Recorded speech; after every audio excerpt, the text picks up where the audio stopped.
Hello, আসসালামু আলাইকুম। এই মায়া, শুধু বাড়ি ভিজিট করছো? হুম হুম। আপু কই? হুম আমরা এখন এই বাড়িটা ভিজিট করব।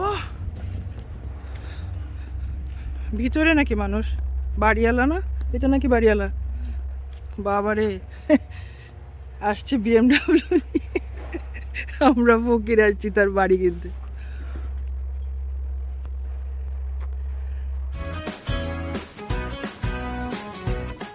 এই বাড়িটি টুলুজের ভিতরে এবং আমার আগে দেখানো ভ্লগে, ঠিক আগের ব্লগটিতে যে বাড়িটি আমরা ভিজিট করেছি, যে বাড়িটি আমাদের খুব ভালো লেগেছিল, একদম রাস্তার সাথের বাড়িটি, সেই একই বাড়ির রোড দিয়ে একদম শেষ মাথার এই বাড়িটিতে আমরা আজ এসেছি এবং আগের দিন ওই বাড়িটি দেখেছি, আজ এই বাড়িটা দেখতে এসেছি। চারপাশে বেশ জায়গা আছে এই বাড়িটাতেও, আর আমার হাজব্যান্ডের তো জায়গা থাকাই লাগবে। সে মনে হয় ফুটবল মাঠ খুঁজছে, যে বাড়ি দেখে সে বাড়ি তার কাছে অনেক ছোট মনে হয়। আর চারিদিক থেকে দেখতে যতটা না মানে ছোট মনে হচ্ছে বাড়িটা, বাট আমরা আলোচনা করছিলাম যে চারিদিকের যে গাছগুলো আছে সেগুলো কেটে ফেললে আরও বড় মনে হবে, বিকজ তার কাছে খুব ছোট মনে হচ্ছে, বাট এত ছোট কিন্তু না। আশেপাশের জায়গা এবং বাড়ি সহ total land area 450 metre square, আর বাড়িটার ভিতরে 92 মিটার স্কোয়ার। সো খুব বেশি বড়ও না, আবার ছোটও বলবো না। যার যার ক্রাইটেরিয়া পছন্দ, এখানে দড়ি টাঙানো আছে কাপড় ঝুলানোর। ফ্রান্সের ম্যাক্সিমাম বাসায় এই সুবিধাটা আছে। এখানে কলের ব্যবস্থাও ছিল, বাগানে গার্ডেনে পানি দেওয়ার জন্য এই ব্যবস্থাটাও সুন্দর লেগেছে। বাট বাড়িতে ঢুকার মুখে আমি কিন্তু বমি করে দিয়েছিলাম, কারণ এখানে খুব ব্যাড স্মেল ছিল, অনেক দিন বন্ধ আছে তাই হয়তো। বাট বাড়ি দিয়ে ঢুকতেই এটা হচ্ছে একটি বেডরুম। এই বেডরুমের সাথে একটি বেসিন এরিয়া দেওয়া আছে এবং এখান থেকে বের হলে এই এন্ট্রিওয়েটা দিয়ে এখানে রয়েছে গ্যারেজ, এবং গ্যারেজটাকে পাকা করে এবং রিনোভেট করে এটাকেও লিভিং রুম, ডাইনিং রুম ওর কিচেন একসাথে করা যায়। বাট খুবই ছোট, 25 মিটার স্কোয়ার গ্যারেজ। আর সিঁড়ি দিয়ে উপরে উঠে, সিঁড়িটি মোজাইক করা। অ্যাকচুয়ালি বাসার এদিকে আছে আরেকটি বেডরুম। বেডরুমগুলো বেশ ছোট, খুব বেশি বড় বলবো না। আর এদিকে রয়েছে শাওয়ার রুম। শাওয়ার রুমও বেশ ওল্ড প্যাটার্নের। এদিকের এই যে ওয়াল আলমিরাটা একদম ভাঙা চোরা, একদম খুলে আসছিল।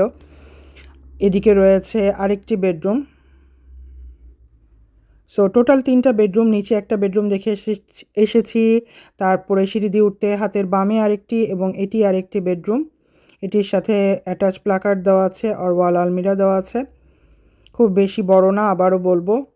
এই হলওয়েটা দিয়ে এপাশে হচ্ছে এ বাড়ির ডাইনিং এবং drawing room, living room and dining room. এটি হচ্ছে সেটি, কত ছোট চিন্তা করেন, এবং রুফটাও একদম মাথার কাছে লাগছে। কিন্তু এই যে বারান্দাটা খুব সুন্দর। বাড়ির বাইরে থেকে বারান্দাটার জন্য অনেক সুন্দর লাগে। আর বাড়ির দাম যেহেতু কম, আমার হাজবেন্ড নেওয়ার জন্য পাগল হয়ে যাচ্ছে।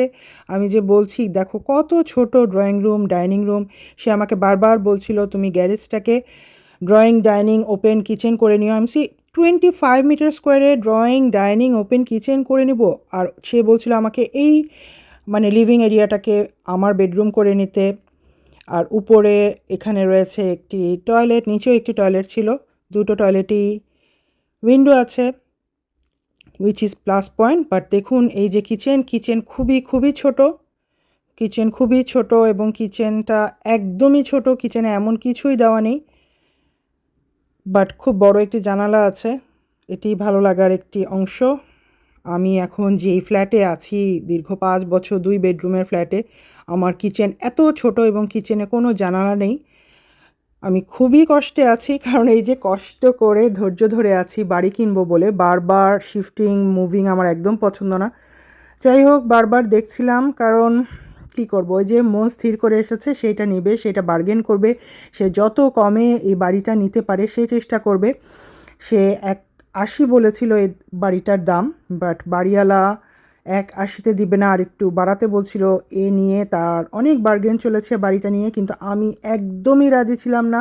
সে বলছিল আমি তোমাকে টোটাল রিনোভেশন করিয়ে দেবো, যদি 100,000 ইউরো যায় তাও আমি করিয়ে দেবো। কিন্তু আমি বলছিলাম বাড়িতে রুম কম, বাড়িতে স্পেস কম, তুমি টোটাল রিনোভেশন করে দিলেই হলো।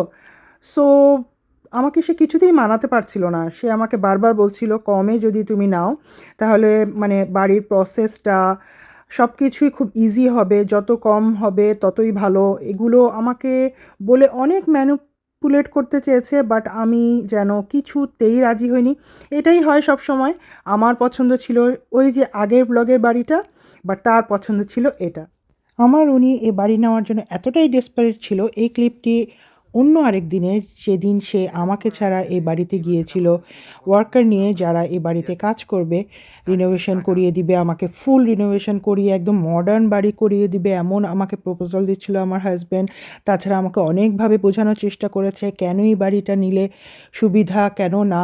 আর এই এলাকায় বা টুলুজের মধ্যে এই পোস্ট কোডে 31100-তে এত রিজনেবল দামে যা কিছু তার চাই তা সব কিছু সেই বাড়িটাতে পাচ্ছে, কেন নিব না। বাট আমার তো যা কিছু চাই তা এই বাড়িতে নেই, সেটা তাকে বোঝাতে পারিনি।